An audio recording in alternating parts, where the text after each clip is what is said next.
Hello dear students, in this video we'll start our new lesson about the genetic polymorphism. So let's start.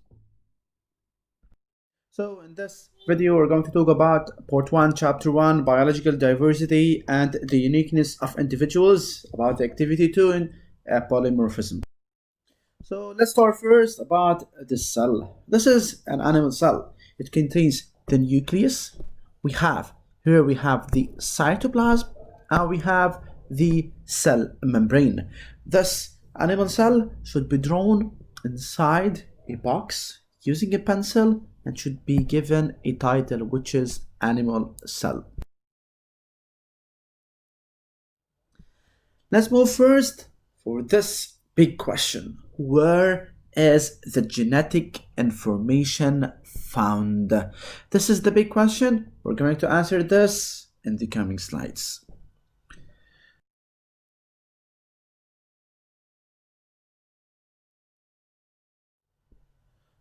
How did the scientists prove that the nucleus is the carrier of the genetic information?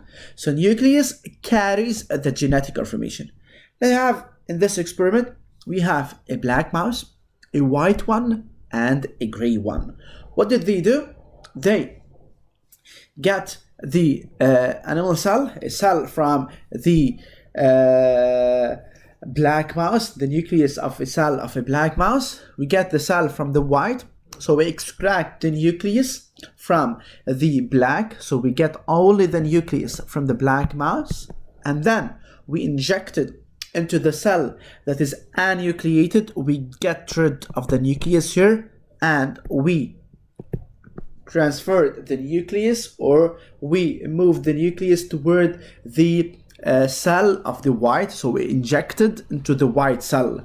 This white cell, the nucleus was removed, so we inject the nucleus from the black. So the nucleus here is from the black mouse, and then we added this into the cell, or we transplanted into the gray mouse. So the result is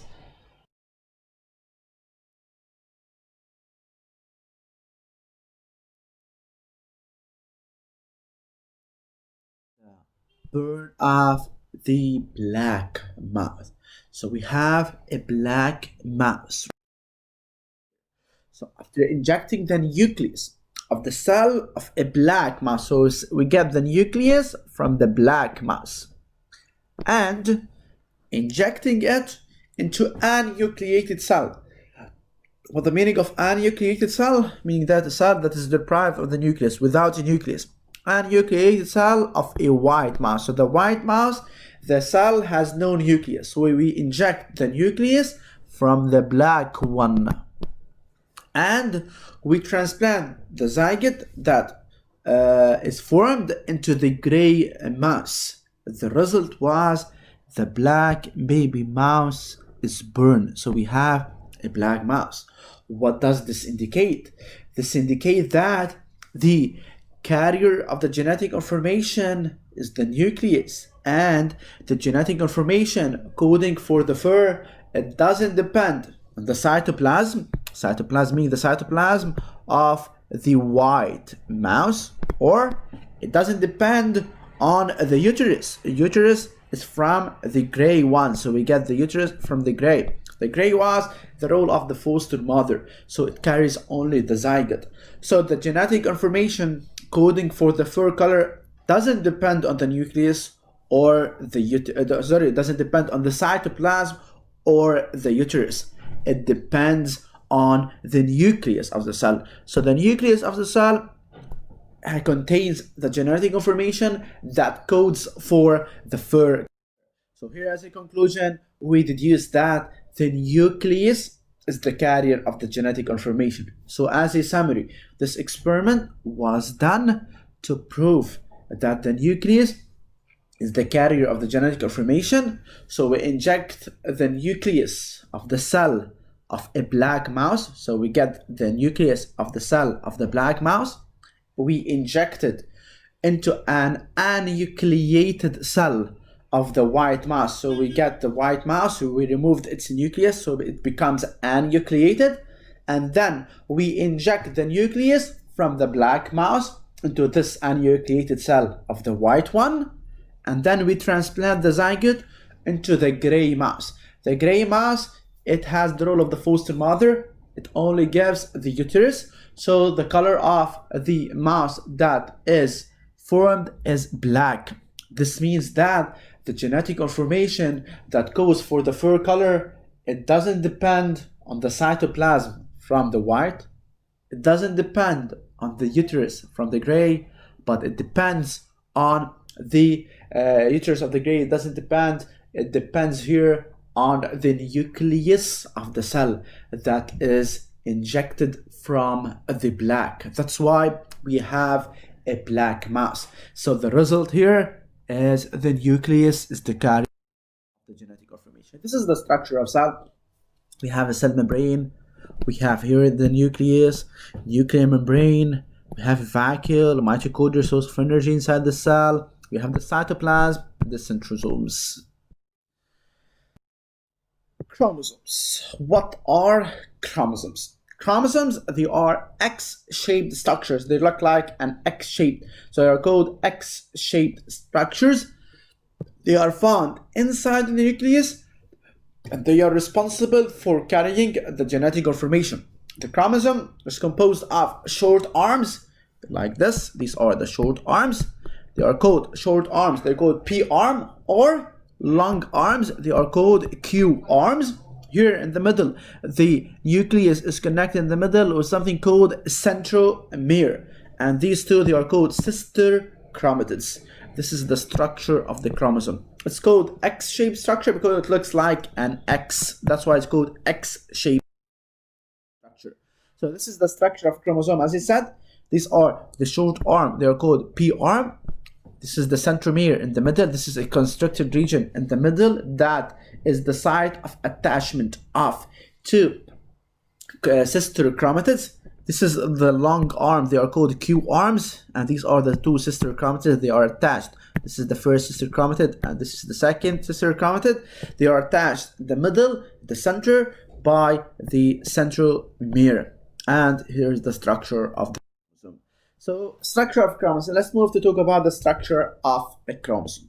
Each chromosome is made up of DNA and proteins, histones and non-histones. We're going to talk about this later. Chromosome is made up of two identical, similar sister chromatids. They are joined together at this constricted region, which is called the centromere, which is the site of attachment of two sister chromatids. These two sister chromatids, they are attached in the middle. This is called centromere. Each chromatid has a short arm. As I said, short arm is called the P arm, and long arm is called the Q arm. Centromere, as I said, it's the constricted region near the center of the human chromosome. It's the attachment site where the two sister chromatids, they are attached. We call it centromere. Here the centromere is now like this. This is a real chromosome. So centromere, as I said, is the site of attachment of two sister chromatids. Move now to talk about genes. Genes, they are located on the chromosomes. For example, here we have hair color gene, eye color gene, height gene, gene 4, gene 5, gene 6, and so on. So these genes, they are located on two sister chromatids. So they are found at specific locus. Okay, they should be on the same loci. So here we have hair color gene on the first chromatid. It should be the same in the second chromatid, in the same locus, in the same position. Eye color gene is present here, so it should be present in the same locus on the second chromatid. Also for height gene, it's gene number 4. They are present in the same locus. Gene 5, gene 6. Let's move to talk about genes. What are genes? A gene is a part of a chromosome. It's a segment of DNA. It's responsible for the appearance of a specific trait. Like, for example, the hair color gene. It determines the hair color. Skin color gene. eye color gene, and so on. Every gene has a specific locus, meaning that a specific position. A specific position of a gene on a specific chromosome. This is called the locus. The two sister chromatin of each chromosome, they carry the same alleles of the same gene at the same loci, at the same position. Here we have the two sister chromatids, they carry the same information of the same loci. So here we have the gene, for example, of the hair color. It should be here of the same color. That's why we can draw it as one, because they carry the same information at the same loci. Let's move now. What are the alleles? Allele is a version, or it's a form of a gene. For example, gene of the eye color, we have the brown eye allele, we have the hazel eye allele, we have the blue eye allele, we have the black eye allele, we have the green, and so on.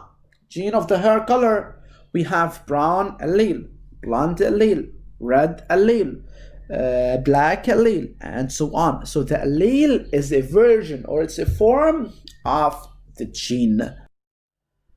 Let's move to this table showing the different type of cells and their different properties. Let's start step by step. So in this table we have two types of cells. We have something called somatic cells, and we have something called sex cells, or called reproductive cells. Somatic cells, they are diploid cells, whereas the sex cells, they are haploid. This is the first difference.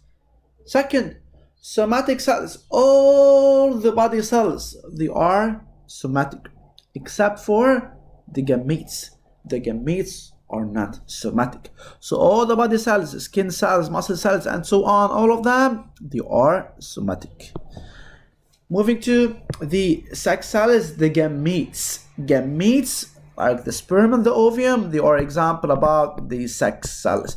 So the sex cells, they are gametes, the sperm and ovum. Sperm in male and the ovum for sure in female.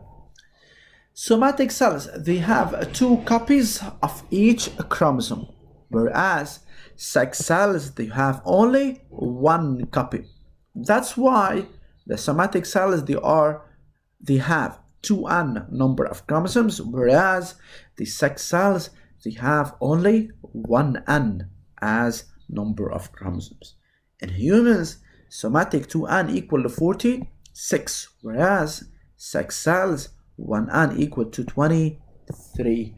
So here the differences between somatic cells and sex cells. Let's repeat them. So somatic cells, they are diploid cells, all the body cells except gametes, whereas the sex cells, they are haploid, the gametes only the sperm and the ovum. In the somatic, we have two copies of each chromosome, whereas in the sex cells, we have one copy of each chromosome. Number of chromosomes, it's 2n in the somatic, whereas it's only 1n in the sex cells. 1n, it's equal, and 2n, sorry, in somatic, it's equal to 46, whereas in humans, the sex cells 1n equal to 23. Let's move now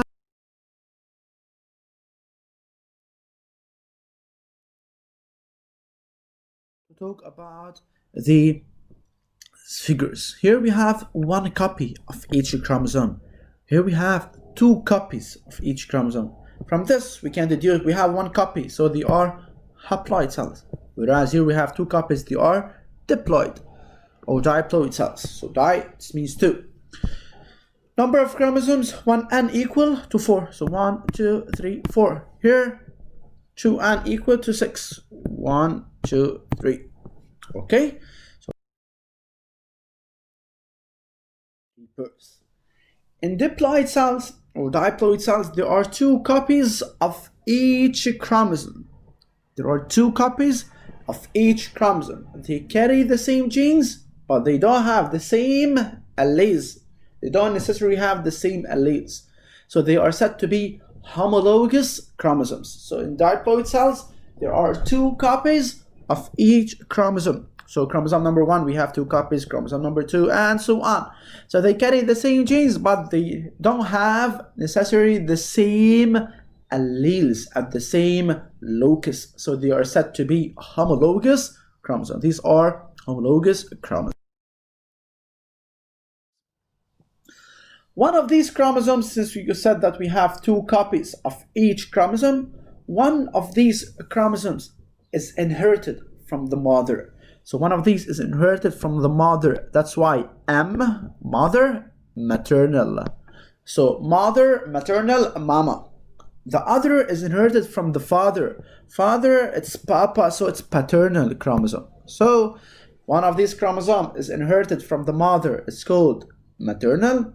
The other one is inherited from the father. It's called paternal chromosome. So one of these chromosomes, this chromosome, is paternal one, is inherited from the father. The second is maternal, is inherited from the mother. So these are the homologous. Note that the pair of homologous chromosomes, as I said, they carry the same genes, but may or may not carry the same alleles.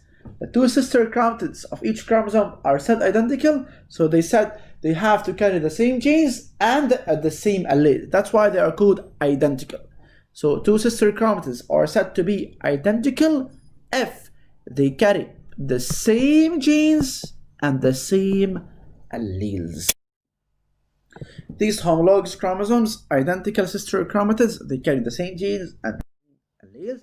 Or here, for example, we have blue eye allele, so the color is going to be blue. Brown eye allele, so the color is going to be brown. So, as I said, here we have chromosome that came from the mother is called maternal. The one that comes from the father is called paternal.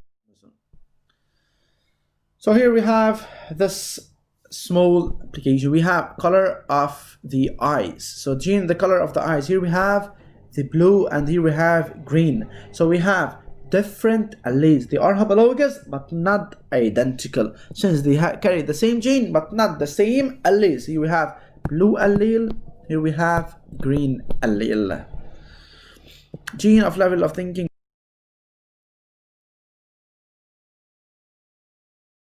So they are located at the same loci. So let's move here to this small application. Considering the gene of the eye color, if we have 2 alleles, green allele and the brown allele, what are the different combination in different persons? So let's start first of all. We have green and the brown. What are the different combinations between them? Brown allele and the brown allele. This is the first combination. We have brown and the brown. Brown and the maternal, brown and the paternal. Pay attention to this. Okay? The second case, we have brown from the maternal, green from the paternal. Third case, we have green from the maternal, brown from the paternal. And the fourth case, both of them should be green. So these are 4 combinations. Here we have brown allele and the brown allele. So we have 2 identical alleles for the same gene, which is the gene of the eye color. So this person is said to be homozygous or pure for the eye color. Since we have 2 identical alleles, it's called homozygous or pure. You should know both terms, pure or homozygous. Okay?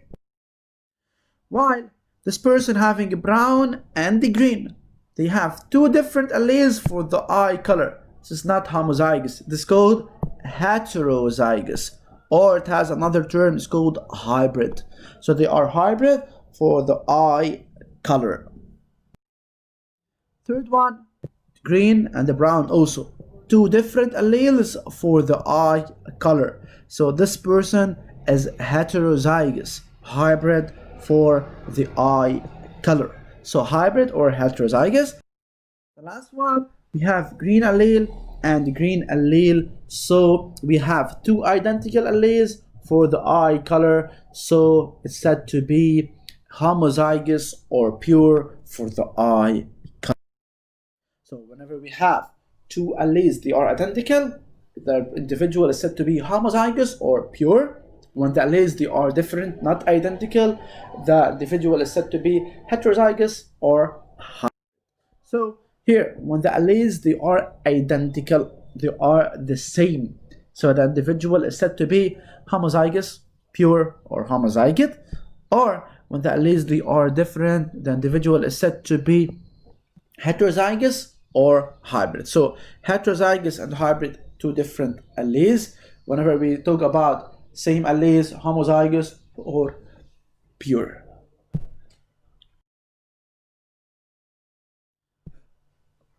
Let's move to the different types of alleles. In alleles, we have dominant allele and something called recessive allele. Okay, so recessive allele and dominant allele. Let's start step by step. Recessive allele and dominant. Let's start with the dominant. The dominant is the one that dominates. In biology, it's the strong one. The strong one is called the dominant. In English, it's called the strong. In biology, you have to call it the dominant allele. So dominant allele is the allele that will always be expressed whenever in homozygous, whenever we have two identical alleles, or we have two different allele, heterozygous or hybrid. That's why it's usually symbolized by a capital letter. This is the strong one. So whenever we have dominant and recessive, one dominate over the other. So dominant, it can be expressed either in the case of homozygous or in the case of heterozygous, and usually it's symbolized with a capital letter. Recessive allele. Recessive is the weak one. Recessive allele is the allele that will be expressed in homozygotes only. It should be present with another weak allele that is usually symbolized by a small letter. Let's move to this application.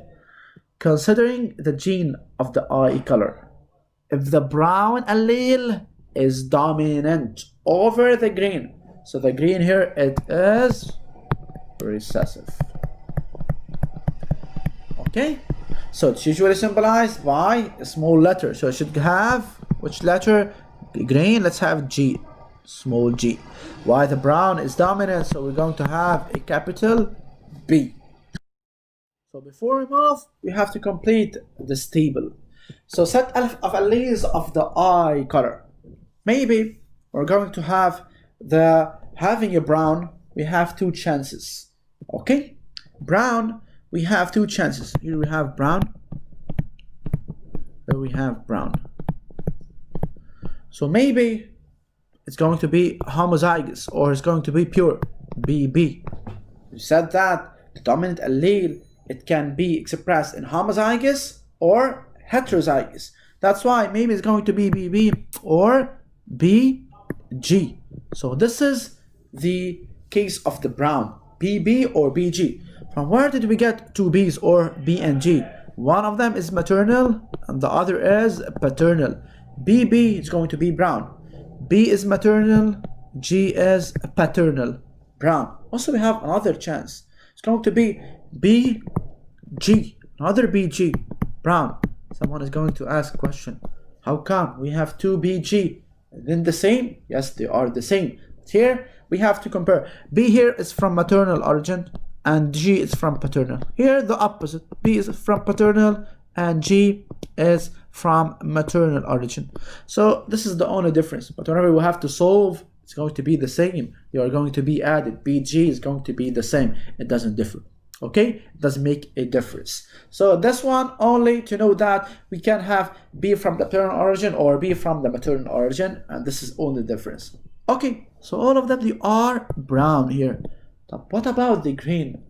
Green allele, it's recessive as we said.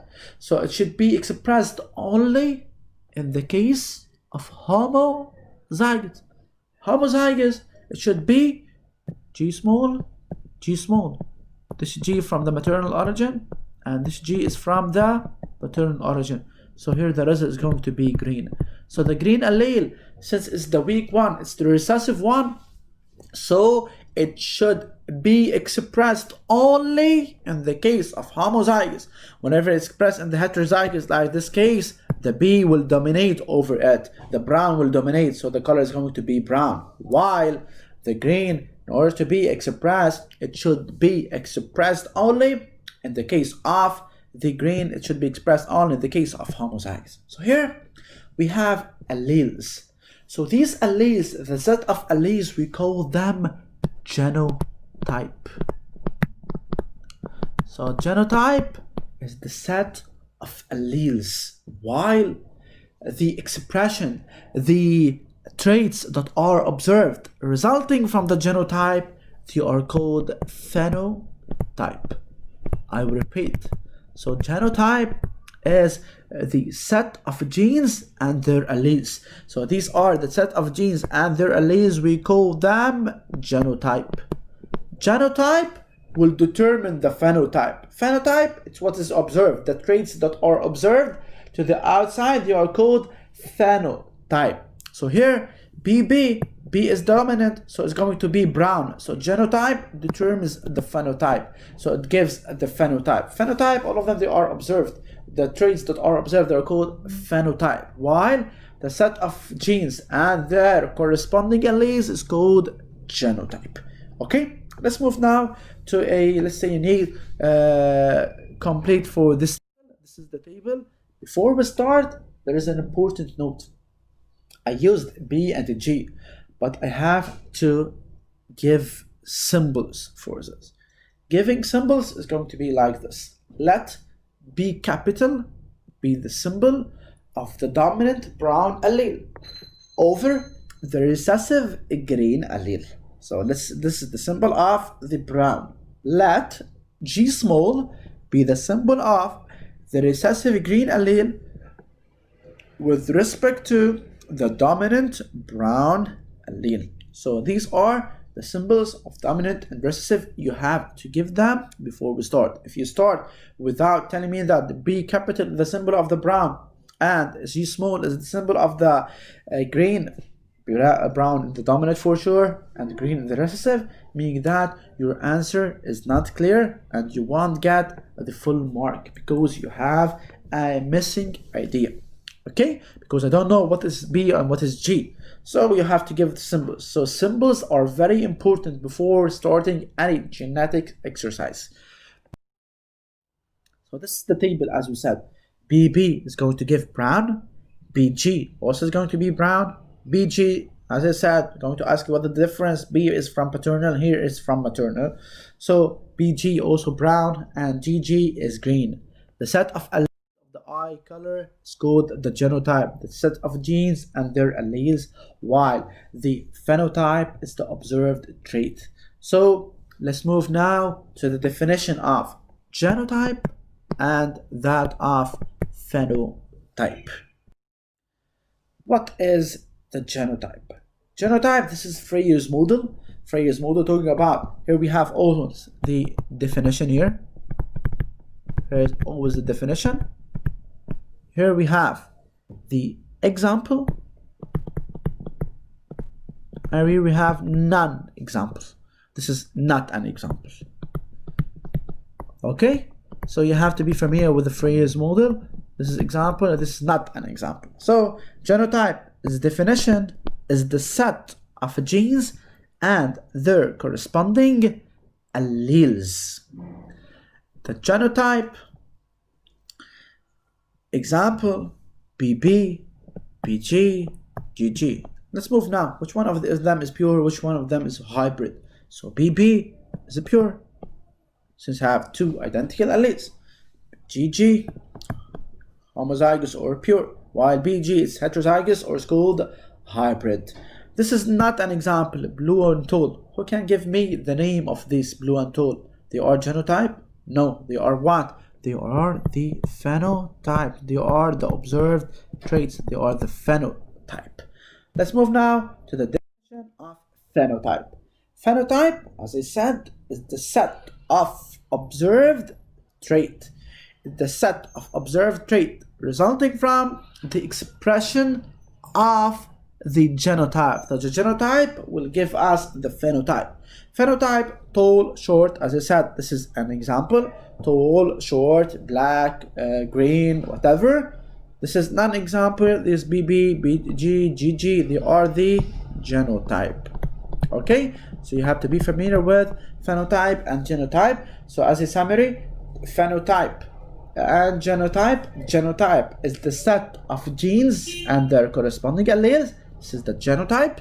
And the phenotype, it's the set of observed traits resulting from the expression of genotype.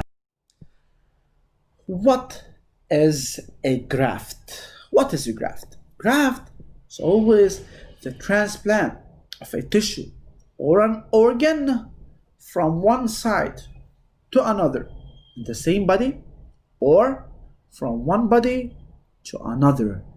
Let's move now to the graft. What affects the fate of the graft? The fate of the graft is affected by the degree of similarity of HLA, human leukocyte antigen, between the donor and the recipient. What does this mean? This means that the fate of the graft, whether it's success or failure, it depends on the similarity of HLA. If you have similar HLA, meaning that the graft is accepted.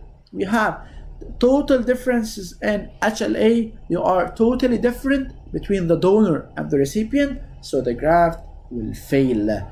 So the fate of the graft, the result of the graft, is depending on the similarity of HLA between the donor and the recipient.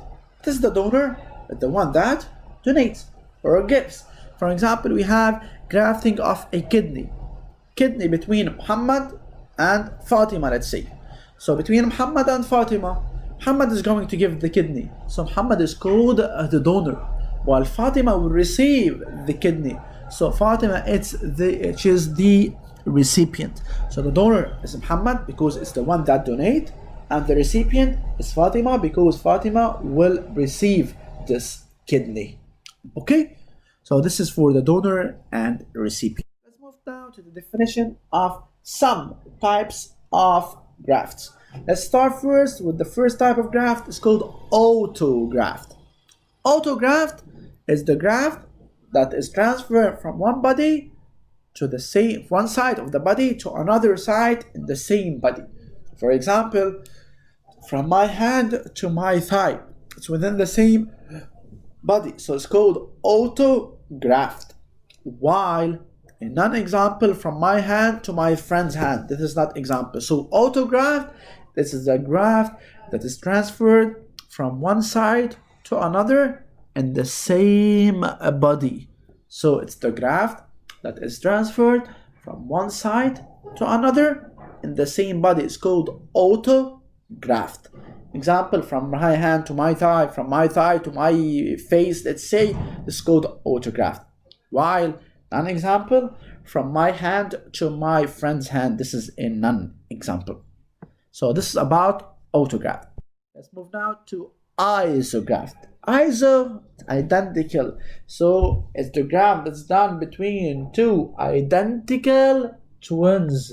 So two identical twins, and not fraternal twins, identical twins. So the graft is transferred from one person to the identical twin of this person. So Samir's kidney transferred to his identical twin. So this is called an isograft. While non-example, Samir's kidney transferred to his sister twin. This is a non-example. So isograft is the graft that is done between two identical twins. Okay?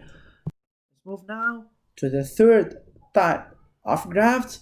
The graft is called allograft.